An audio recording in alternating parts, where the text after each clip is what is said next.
Hello everyone, this is Mugundan Raghavan, and this video we are going to see how to implement the data-driven testing in our framework. Before going to that, let's go to the application, and in your service application, we have the contacts tab. For example, I want to create the new contacts.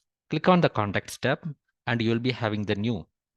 When you click on the new, you are prompted to give the input information for the contacts. For mandatory fields such as like a first name and last name, I will be giving only Ram Kumaran and click on save.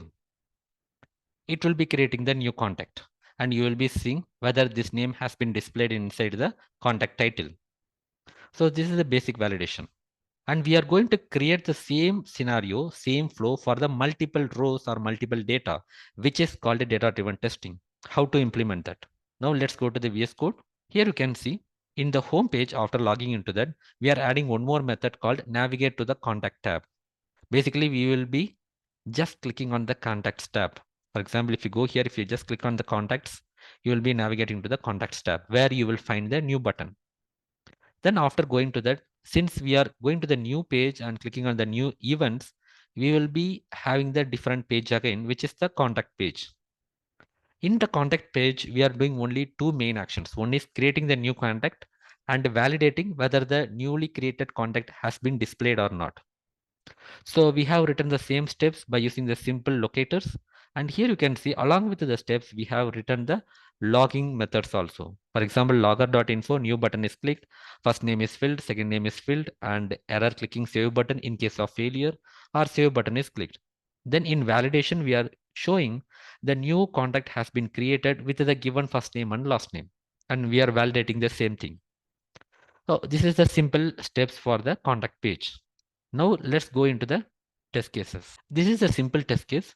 We are using the logger information to mention test for the contact creation has been started. Then we are giving the Shiva and Rudra as the first name and last name. Then what happens is like we will be just going to the login page and we will be filling the username and password, then clicking on the login button. After login button, we are making sure the main title service is visible. Then after that, we are navigating to the contact tab, which will click on the contacts tab. Then after we will be clicking or calling the create new contact, which internally click on the new button and fills the first name and last name. And finally, we are looking for the label which has the first name and last name. Then the test case is completed. Let's execute only this test case and see the output. Okay, now we are executing the contact test.spec.ts headed mode. Just enter.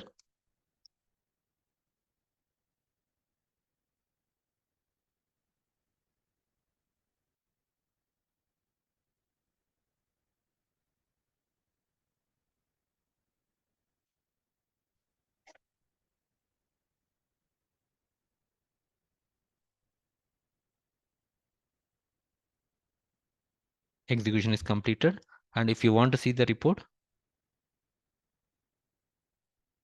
show report, npx playwright show report, and it will be showing the output. So let's go to simple DD test. And here you can see Shiva Rudra was created. So basically we have completed our test case. However, so far we have not implemented the data driven testing because the test data we have hard coded here. We need to get from the external source. So for that reason, first of all, I will be using the JSON file. Let's go to our project structure and we have created one more structure called test data, the folder called test data. Inside that I have created the contacts.json. Let me give some new names, Henry Ford, Anthony, Billa. Here you can see rather than hard coding there, I have mentioned here as a first name and last name, all the objects will have the same key and different values. The value will be actual our test data. And this will be as a list. So every object will be separated with comma and this will be the list of items inside our list. Here you can see, first of all, I am getting this data. Maybe I will just mention test data from context.json. And this will be the C data, basically the contact data. Then we are just making one for loop for the contact of the C data. So basically every data will be taken into iteration. And this will be having the variable name called contact. Since every object inside our input file contact.json, it will be having the first name and last name. This is our responsibility to make sure every object will be having the same structure. Now, if we go to here, wherever we use the first name and last name, we will be using the contact.first name and last name. So how many times you have the objects, those many times these test cases will be executed. But here the catch is like each execution will be considered as a separate execution, which means that each execution should have the unique test name. So that's the reason there should be any pod inside your test case, which should be a different one, which makes each and every test name as a different. For example, here I have mentioned advanced DD test for the contact name, first name. Probably when I execute, you will come to know. And we are doing the same thing rather than hard coding everywhere. We will be mentioning the contact dot first name, contact dot last name. And here you can see, so contacts has Henry Ford and Anthony Billa. Contact test.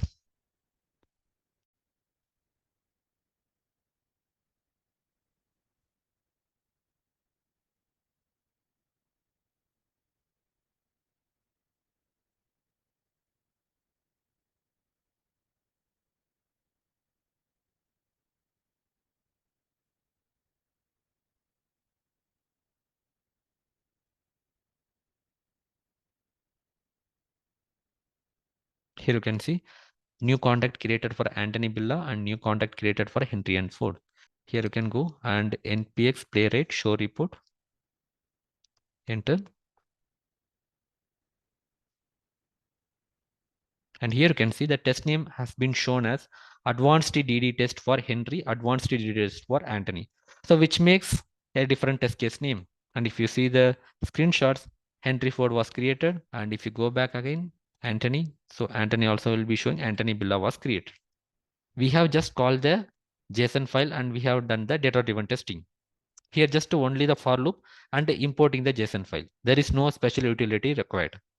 However, still people are so much interested to use the CSV file or the Excel file for the test data. So that's the reason still we need to have the separate utility to convert the CSV file into the JSON file. For example, you might have the test data in Excel or CSV, but I would prefer to have the CSV file because CSV file will be simple. At the same time, CSV file can be used in your Windows system as well as in the Linux system. In the future, if you're executing your entire test automation inside your CI/CD pipeline, which may appear or which may run in Linux system, that time you may not have the Excel application. So better to use the CSV file. However, we already seen we are using the JSON file. So what we are going to do is like we are going to see the utility which will convert the CSV file into JSON file. Then after converting into the JSON file, it will be the same flow rather than using the context.json, whichever the file you have as output from the CSV to JSON that can be used inside our JSON file. So let's understand what is that utility. This utility is called CSV to JSON utility. As of now, I'm not going through each and every line, but in simple words, it will be getting all the data from your input file, maybe the CSV file. For example, I will open one data.csv and let me just give some name, maybe green, blue, since it's a dummy data, red, black. So this is a simple first name and last name, which is comma separated file. So this is called data CSV. And inside this, we have the utility, which will obviously consider the test data directory and look for your file name. And it will create the JSON file. So how it works? It simply uses the slice and split method and map methods to convert your CSV into your JSON file. CSV to JSON.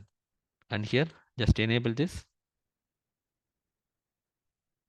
And this is a simple utility, convert CSV file to JSON file, data.csv. Here you can see there is no file, or let me delete this also. You have only the data.csv.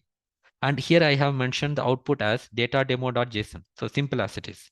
Now, if I execute directly from here, you can see conversion completed. JSON data returned to the data demo.json. If I open this, it will be having the same output.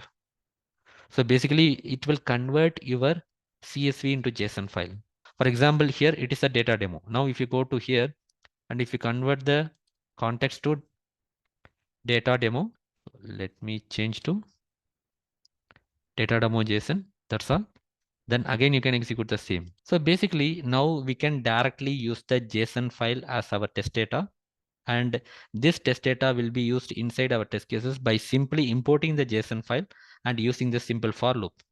In case if we have the CSV file as the input, we have the utility here to convert the CSV into JSON file so that you can start using the JSON file directly. So this is all about this video, and always be a rainbow in others' cloud.